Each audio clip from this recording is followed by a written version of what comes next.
slowly opening the eyes. I was talking in the meeting today about the pursuit of happiness. We think it's in the future. We think it's something we're going to get. When I have, I will be happy. And it's such an illusion because it's eternal. That external yearning for something. That desire. Freedom comes from desirelessness. You can create, but if you're creating, always looking for happiness, you will be sadly disillusioned. You can create for joy, for flow, to give. But if you're always searching for something, you will never find it because it's inside. I have to become the happiness. I have to take the happiness into each moment, or the joy, or the bliss. And see this yearning for something you don't have. And the more you don't have it, and the more challenging it is, the more you want it. You want it, you want it, you want it, you want it. And then when you get it, how long does the happiness last? Not long. It's like water through your hands because it's not real. And then you throw that away and then you start looking for something else.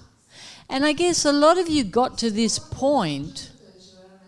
I know that I got to this point because I always got what I wanted. And then at some moment, I realised that that would never stop. I'd want more, more, more, win more, more love, more this, more that. Within my relationships, it wasn't exactly how I wanted it to look. What I achieved wasn't exactly what I was capable of. It was always that exigencia driving me forward, that exigence. And it was a place where I was always running towards tomorrow, always separate from myself. And in order to start experiencing joy in the moment, you have to start surrendering to the moment and focusing on praise, love and gratitude. You know, the facets are the cure. You focus on the facets. Because if you're always locked in desire, if you're always locked in control, you don't have the possibility to flow. I said today in the meeting as well, if you're in your head, if you've got so much rigidity, you're locked in a labyrinth. Trying to get out, trying to get out, try and get out. But if you live in your heart, all the walls fall. All the ideas fall. Everything's open. And the most important thing is that you're giving praise, love and gratitude. Because this is how the mirror responds. When I'm open, when I'm in appreciation, I create more of that. When I'm complicated, when I'm negating, when I'm chasing something illusionary, there's always blocks. I don't know if you've noticed, but when you're so rigid about something, when you've got the blinkers on, tapa ojos, and you're just going, there's always blocks. Why? Because the path opened there. And something was coming from there. And someone was giving you something here. But you couldn't see it. All you could see was the race and the finishing post. That's all you could see. But everything was there for you. I will be happy when I have this. I will be happy when I get that. I will be happy when I grow up. I will be happy when I get married. I will be happy when I have a titulo. Oh, now I need a baby.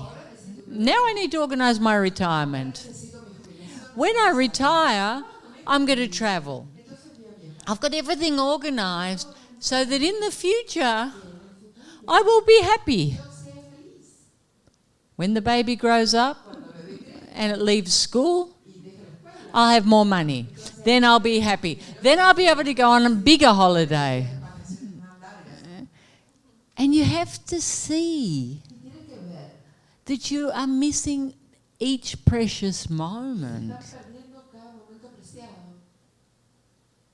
Every moment is precious. If you are here now, there is miracles around you.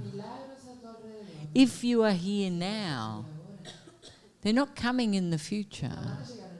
And don't be analysing your experience like with the consciousness gauge. Oh, I'm happy today, but I was happy yesterday. And it's 2.5 months and I'm not loving myself. Maybe in 3 months I'll be loving myself. And see how the ego wants control.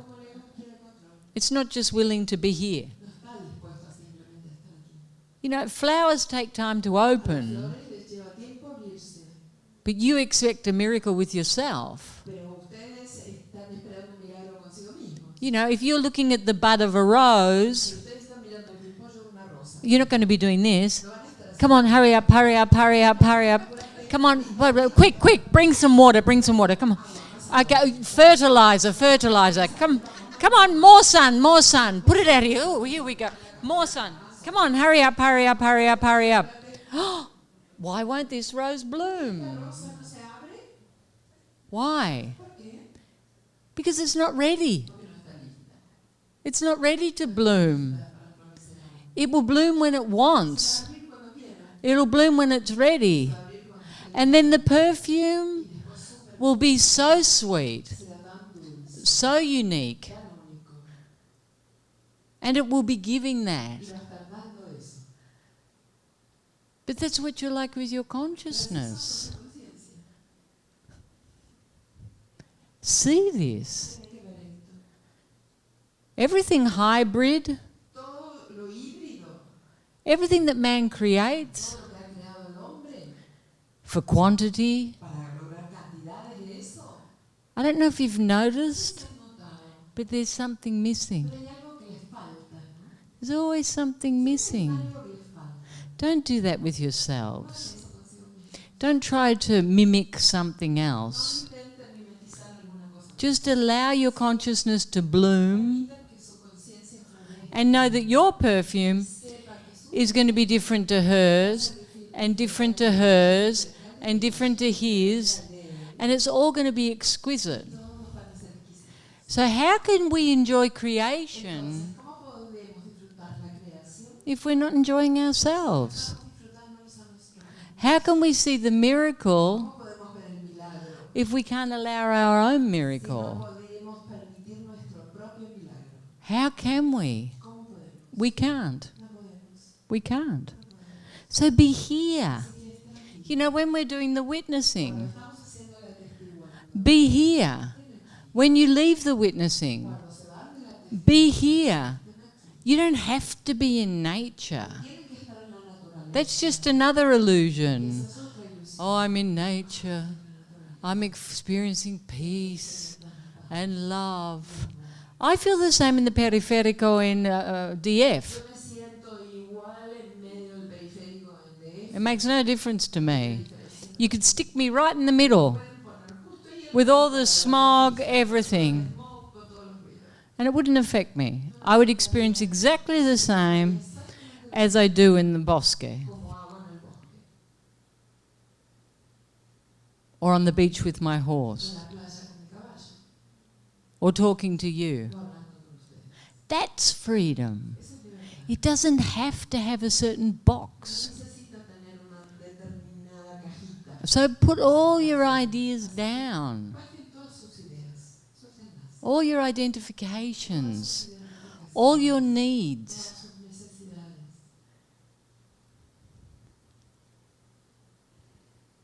And see that. See that. How you abandon yourselves. How you're violent with yourselves. And you know, this is the best group ever. You know, you're going faster than anyone. Just keep surrendering to that. You know, the work that you guys are doing is phenomenal, really, and appreciate that. Stop looking at everyone else. Oh, when I get there, then I'll be happy. You will never get there. You will get here. Here. God is within you. He's not hiding behind a cloud. Like, oop. Quick, send some angels. She's doing it wrong.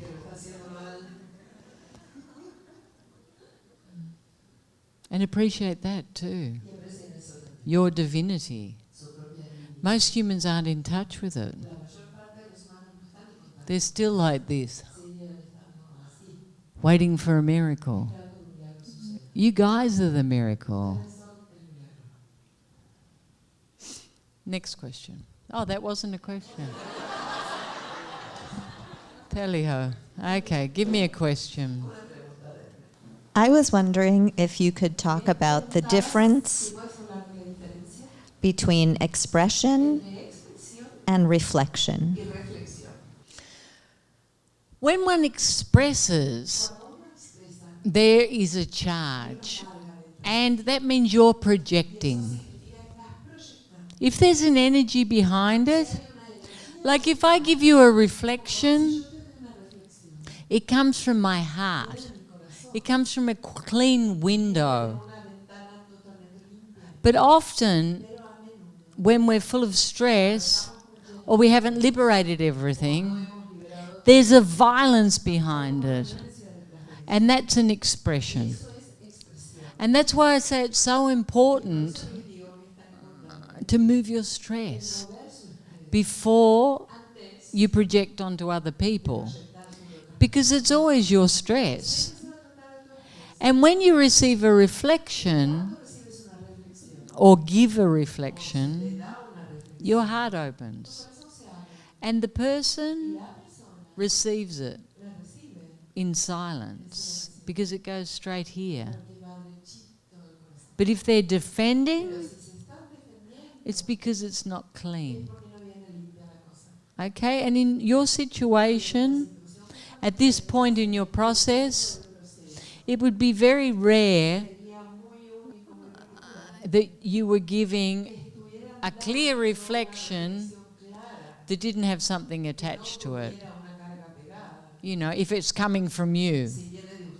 If you're just listening to someone and then you give a reflection without any energy behind it, that's great. But if it's like this, like, why aren't you getting it? It's usually a projection.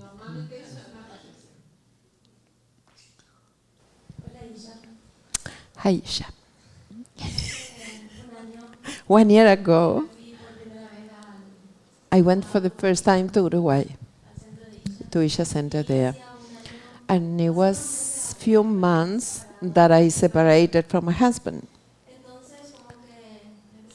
So I started with the 4 facet, but I was repeating only 3. The unity one I couldn't repeat. And we'll leave it till the end, like feeling I don't need that, I used to think. Afterwards, I stopped practicing the system for a while, and before coming here, I was in the online retreats, and slowly I was able to be embracing it more. Now with the Darshans and all these 4 months I'm here, I am feeling very, very close to my heart. But I want to hear you talking about that unity that impregnates all existence and the lies. The lies still hooks me, blocks me. How can you unite that? You know, when I talk about unity, I'm talking about unity within you. Everything starts within. And you have that resistance internally. And as you're cleaning, that will start to change. And as you change, that need to control the outside will leave. You know, when you have judgment, you cannot have unity because you see something wrong. You're projecting your resentments, your needs, your desires, what you think's just, what you think's unjust, whatever. This is why it's so important to surrender and allow everything to move out. That's why it's important to move your stress, your judgments, everything. Because at some point, when that drops, you'll start to see yourself externally. And you'll see it through the eyes of love. You'll say, I was like that. I did that. I was like that.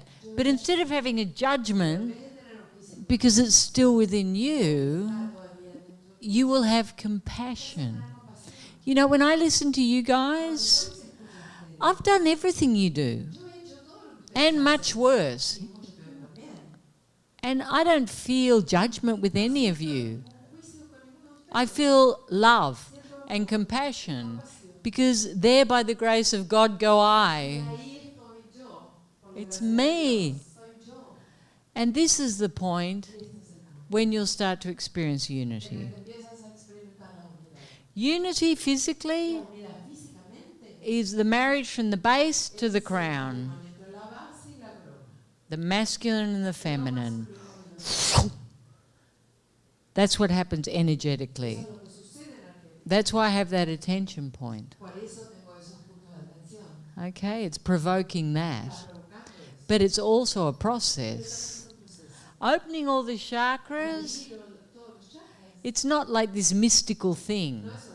These are closed because of stress, because of suffering, because of things that have transpired. And everything has to be bit by bit eliminated. And when everything opens, the unity is instant because you're energy. You see yourself as something physical.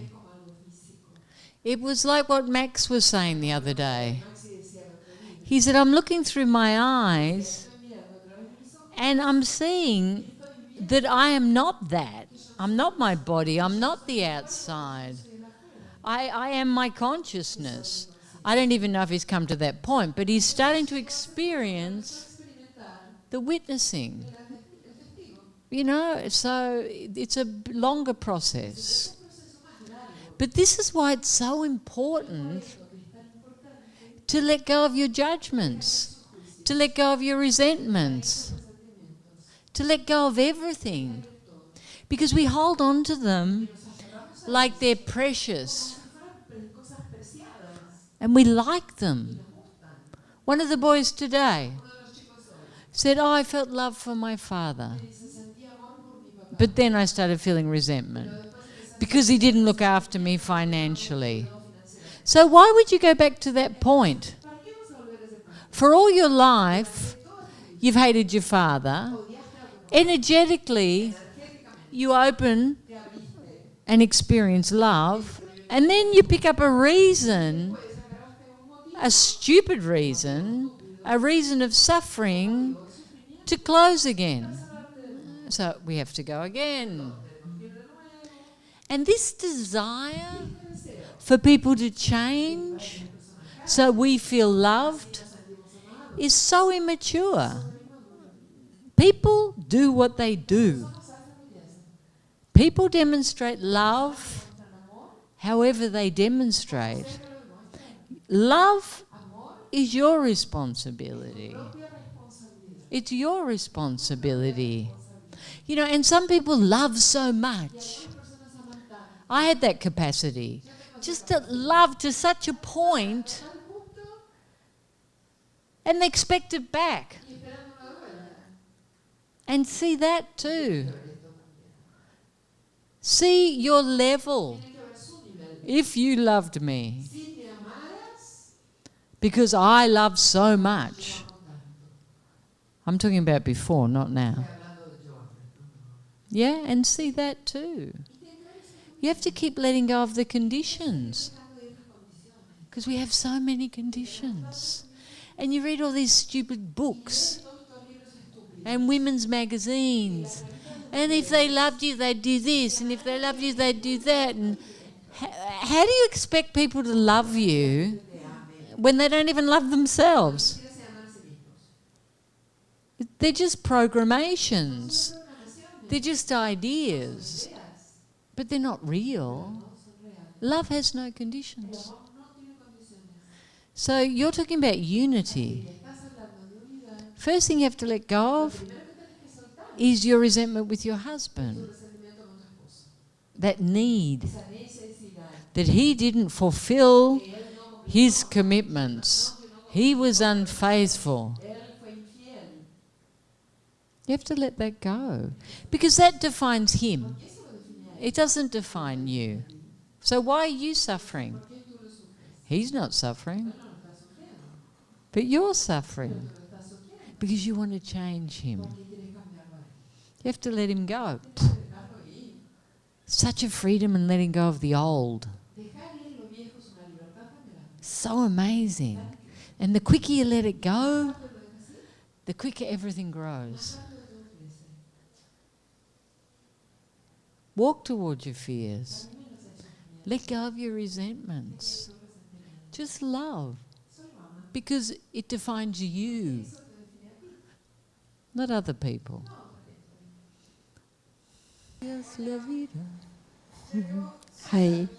I want to let go completely from my image, because I see in the depth of my suffering is my image involved, and that moves a lot my control.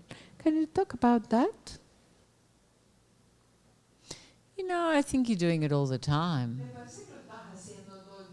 And I think you need to appreciate that. And how much you've changed. You know, it's a process. And you're doing it. And you have been doing it. And you will continue to do it. The only way to let go of image and control is to let go of fear. And how do we let go of fear? Through the expansion of love. How do we expand love? By focusing on it. And this is what you're doing. So it's a natural consequence.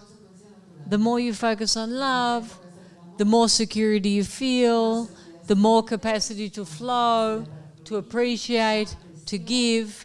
And as a consequence, because you're so present, you're going to see those aspects of your image that are looking for approval, and you're just going to keep letting them go until they don't exist.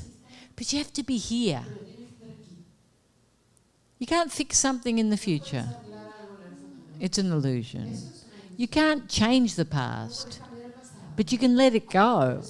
You don't have to be dragging it around, thinking it's going to recreate.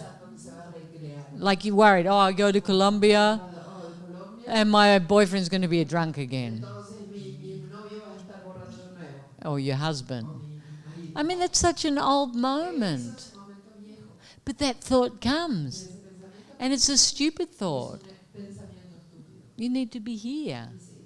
And really appreciating and seeing your changes. Both of your changes. And your beautiful creation. You know, you have such a wonderful creation. Imagine starting a family through expansion of consciousness. Imagine the first 12 months of that baby's life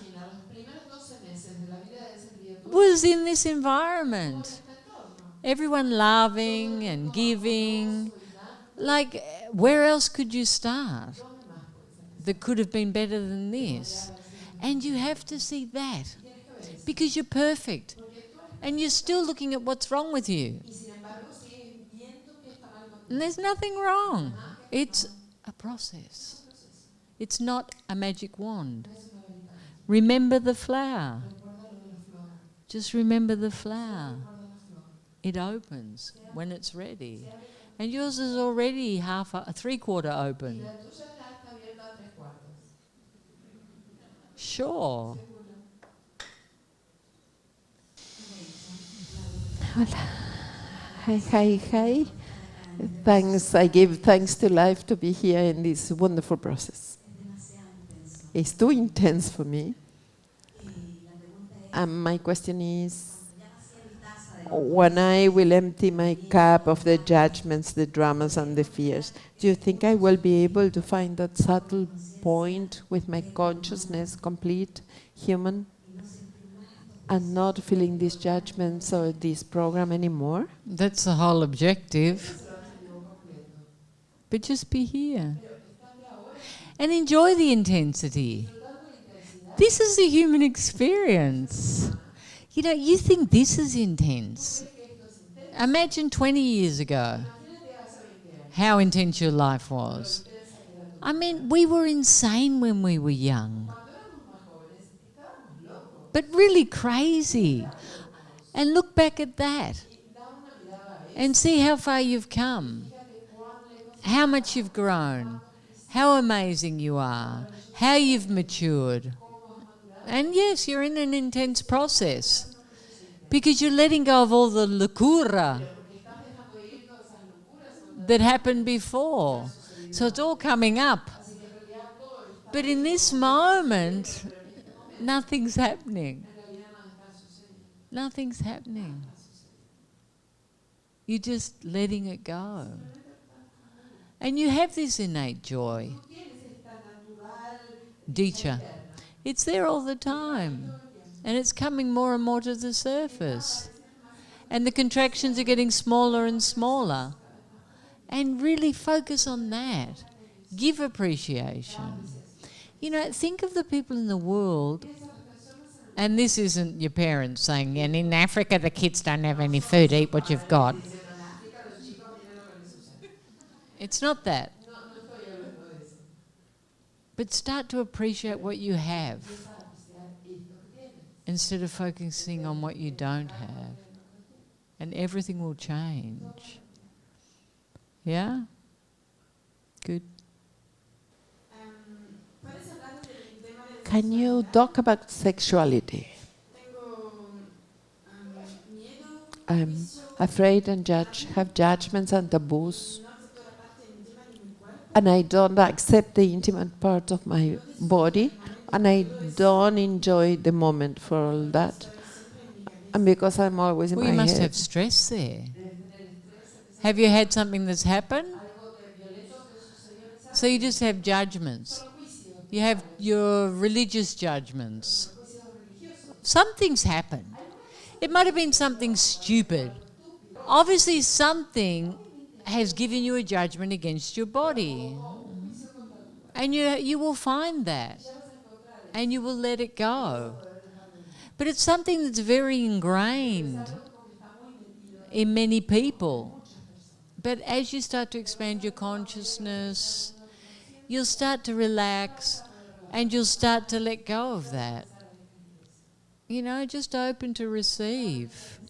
And move the stress around this. Because sex, intimacy, is life. It's an important part of life. The opening of the heart, being vulnerable with the person you love, the intimacy, the connection, the capacity to give, looking into the eyes of your lover, and you disappear. You know, this is what you should be experiencing. And you will. But you just have to let go of the stress and the rigidity, and it will leave. Don't make it more important than anything else.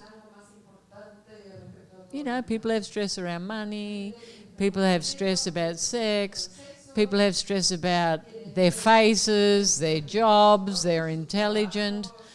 Don't make the sex thing bigger than any other stress. It's just an aspect where you're feeling separate from yourself. It's not important. It's just another place to heal. I'm sure you won't have any trouble getting lots of people to help you.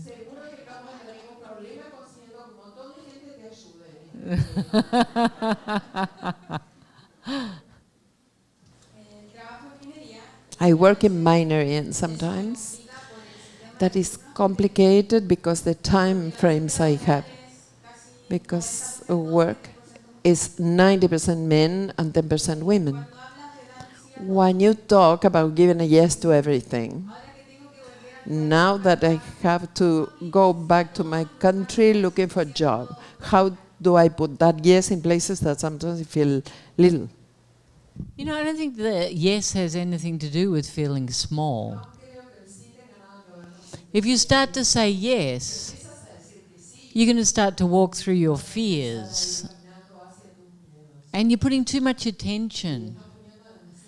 Oh, I'm 10% women. Here it's 90% women. And the men aren't worried about it. But do you see that? The men are happy. And you should be happy too.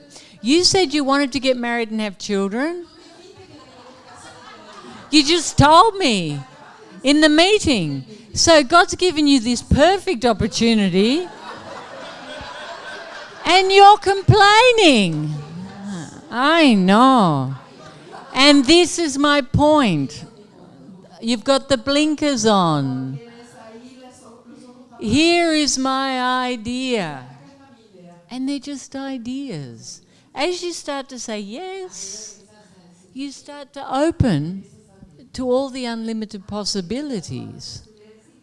But while you're being small and playing no, you're not opening. Yeah, so just say yes. Yes. I went to a mining tower once, and I was the only woman. And I was there with my boyfriend. And there was like 500 men. And every man thought I looked like their fantasy woman. They'd come up to me, they'd say, oh, you look like Barbara Streisand, or you look like Thingo Brooks, or you look like Madonna, or you look like this, and you look like that. And I used to be there going, I think I'll stay here. It was great. My boyfriend was a little bit jealous, no? But it was good for him. It was a bit of a wake-up call. Take advantage of the situation. Enjoy yourself. Just say yes. Yes. I tell you a joke about a miner. So anyway, there was 3 Irish miners. No, there was 3 Irishmen. And none of them had ever done any mining. But there was a mine that opened, and because they were unemployed, they decided that they'd go and try and get a job. So Mick went in first, and the foreman came out, and he said, well, how long have you been working in the mines? Oh, he said, I've been working there about 3 months. He said, where were you working in the mines before? Oh, he said, I was working in Dublin. I was working over there in the mines. He said, and when you went down in the mines, how far were you going down? He said, I went down a few feet. He said, get out of here. He said, you've never worked in the mines in your life. Anyway, the next one comes. His name was O'Shaughnessy. He said, I'm looking for a job in the mines.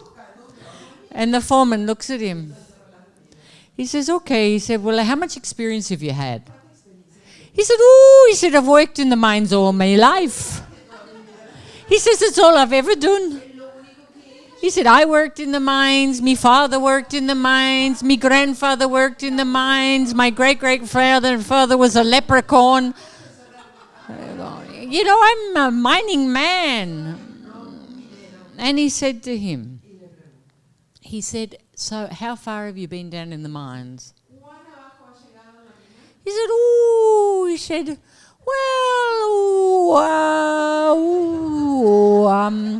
yeah, I've been down like 5 feet. And the guy looked at him, he said, get out of here. He said, you've never seen a mine in your life. Anyway, they go out and they see Paddy. They say, whatever you say you've gone down more than 10 feet. So anyway, Paddy goes. And by this time the foreman's he's starting to smell something, no? And Paddy comes. He says, hiya. He said, I've been looking for a job in the mines. And the foreman looks at him.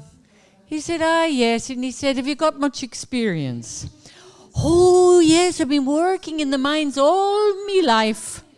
He says, I'm an absolute expert. And the foreman looks at him. And he looks at his hands, looks at him. He said, you'll be telling me, when you've been working in the mines, how far down did you go? How far did you go down into the mine? Oh, he said, I went down 200 feet at least, probably more, maybe half a kilometer. But I went down, down, down, down, down, down, down. And the foreman looked at him. And he said, he says, is that right?